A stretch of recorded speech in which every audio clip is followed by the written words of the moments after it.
Good morning! Nandito ako ngayon sa Eksyondong Hanok Village dito sa Seoul, South Korea. At may nakita kong bakery. Yes, sa labas pa lang ay super bango na. Halatang freshly baked at croissant shape siya. At may iba't ibang flavors. Ayan. Tara, pasok tayo. Sa itsura pa lang, nakakatakam na. At di ko mapigilang mapabay nito kasi super fave ko yung croissant. At tingnan nyo, may color black croissants pa. Super sarap nila kaso medyo may kamahalan. Kaya isa lang yung bibilhin ko for today. Ito lang in order ko. Yung mahal pala ito. 5,300. Okay.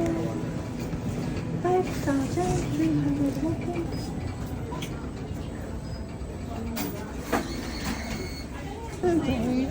Ito pala yun.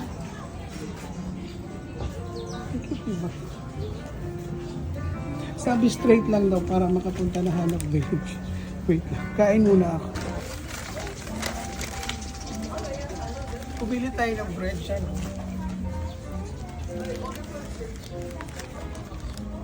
Tikman natin.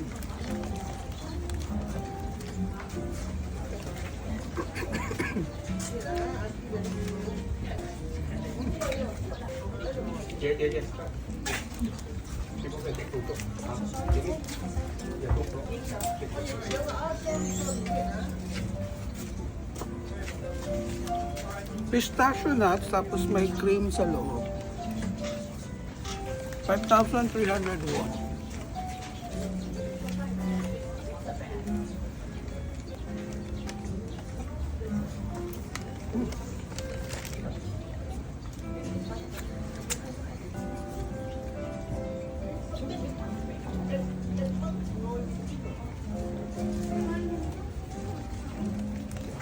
Yung cream o.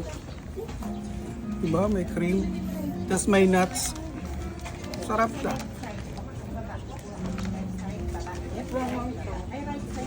Bakery. I'm not sure kung anong pangalan.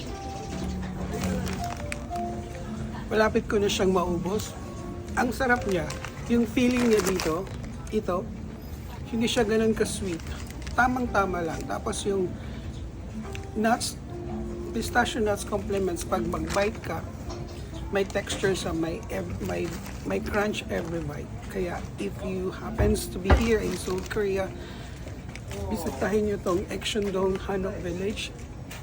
Diyan lang sa bakery, right after ng restaurant na pinipilahan. Siguro masarap yung restaurant na yun, no? But we don't want to fall in line kasi mag-isa lang tayo at gusto pa natin i-explore yung village.